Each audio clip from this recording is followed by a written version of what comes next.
Welcome to the Rim Break Rodeo. We hope this video helps. You begin by prepping tools and starting the peel. Heat the film with a gun or hair dryer to loosen adhesive.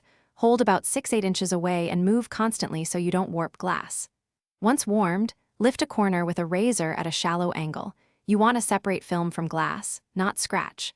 Pull slowly and steadily toward the edge. Make sure to keep the film taut as you peel. This reduces tearing and keeps adhesive intact for easier removal.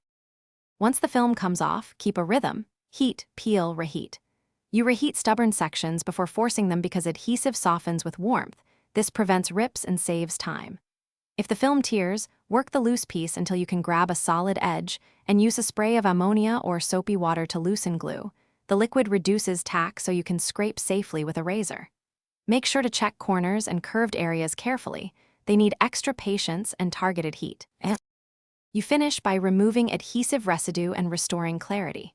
Spray ammonia or a commercial adhesive remover, let it dwell for 2 to 3 minutes so the glue softens, and then scrape gently with a razor at a low angle. Once scraped, wipe thoroughly with a microfiber towel and repeat as needed until no film remains. If you still see haze, polish with glass cleaner and a clay bar to remove microscopic residue. If scratches appear, consider professional polish. Thanks for watching. Consider subscribing if we helped you.